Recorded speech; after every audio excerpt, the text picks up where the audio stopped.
This is an IBM Turbo 16.4 ISO token ring card.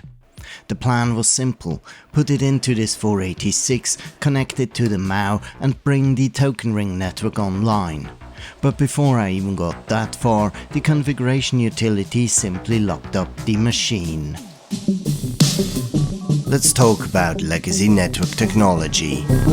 I'm the vintage collector and these are my stories.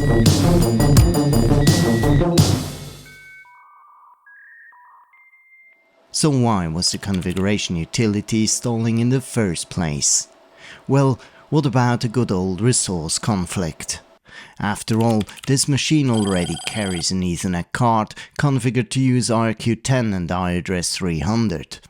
But apparently the IBM token ring card was set to automatic mode. That actually means it needs a plug-and-play BIOS for resource assignment. And with a second network card installed, the LAN aid utility apparently struggled. Only after I temporarily removed the Ethernet card did LAN aid report the token ring card. From there, I changed it from automatic to manual mode, assigning conflict-free settings for the IRQ and IO base address.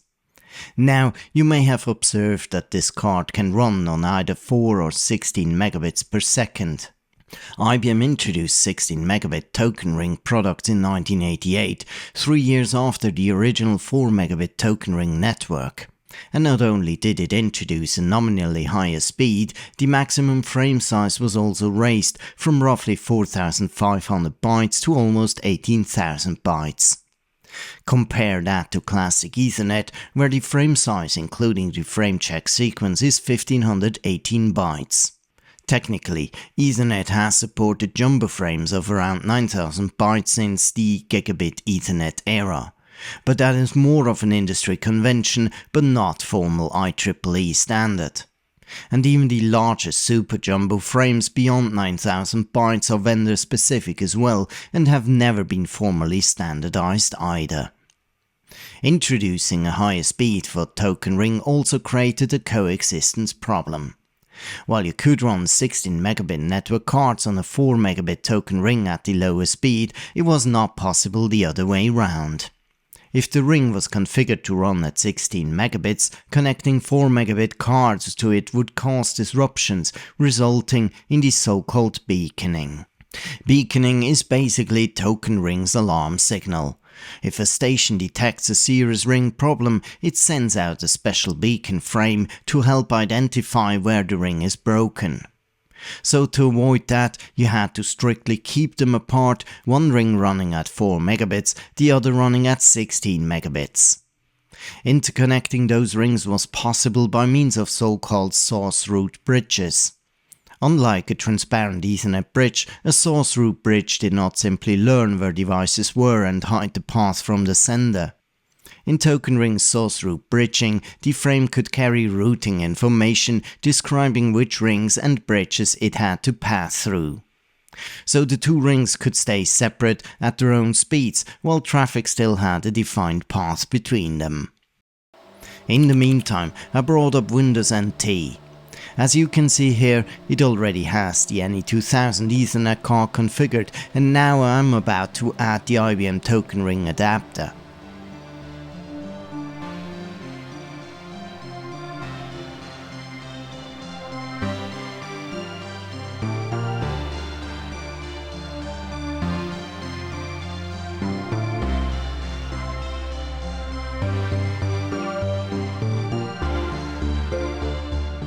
And of course, that does not happen without the reboot. This machine is now dual-homed, connected to two independent network segments via Ethernet and token ring. Surprisingly enough, the system did not go bonkers with the two network cards, each of which received an IP address from its respective DHCP server. But how do you know it reached the particular IP address via token ring? Because of connected interface precedence. Since the destination IP address is in the same subnet as the token ring interface, the IP stack has to use that interface first. Plus, I didn't set up any routed connectivity between the token ring and Ethernet networks. So even if Windows NT were sending traffic out through the Ethernet interface instead, the ICMP ping to 172.16.101.254 would be sent to the default gateway 192.168.100.254. But since that one has no more specific route pointing to the token ring site, it would simply return an ICMP type 3 code 0 destination network unreachable. Therefore, I can tell with certainty the traffic was passing out through the token ring interface, going into the MAU and ending up on the Cisco 3700 series router. So yeah, my token ring network runs at least on TCP/IP. Then I took a short detour from the network itself, because the MAU also had a mechanical problem. This little plastic clip belongs to the 19-inch mounting frame. It snaps into the frame, and without it I could not properly mount the MAU into the rack. The problem was I only had one of them, so first I made a quick replacement print. It worked well enough for the VCFE to hold the MAU in place, but it was not exactly pretty. So I tried to do it properly and scanned the original clip with a Creality 3D scanner. That sounded like a good idea. The result, however, was not.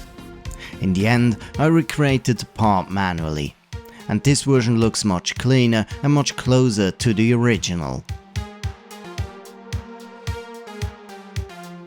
Last but not least, I installed this token ring PC card into my TravelMate 5200 running Windows 95. Hardware detection kicked right in, following the typical reboot. And if all went well, yes, there we are, IP address assigned. But is it good enough to reach the 1990s ProtoWeb? Yes, okay, it fully is. Granted, I took the easy route here by going with TCP/IP. Back in the days, other protocols were more dominant, like IPX, SPX, and hey, here you see me installing Novell DOS 7 with personal netware. What for? You will find out soon.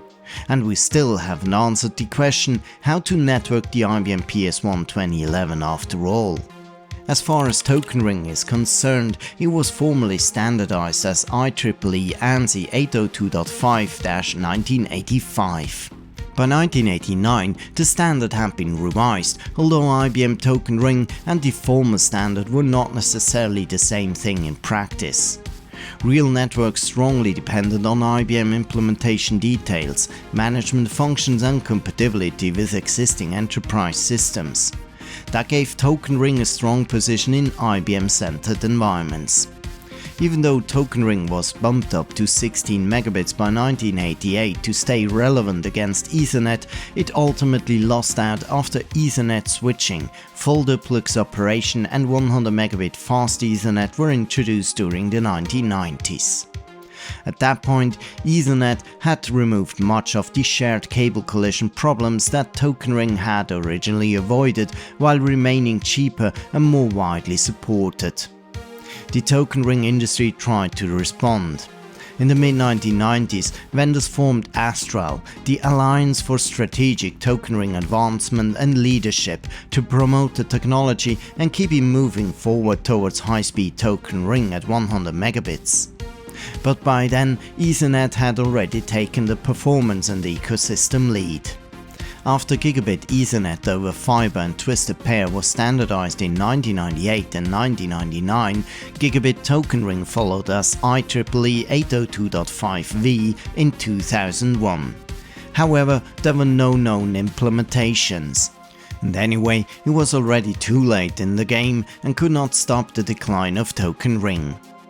A symbolic endpoint came in 2012 when Token Ring support was removed from the Linux kernel.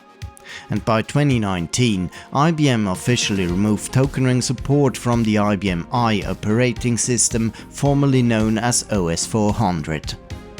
So while today Token Ring has disappeared into oblivion, it's still a fascinating piece of networking history to bring back to life.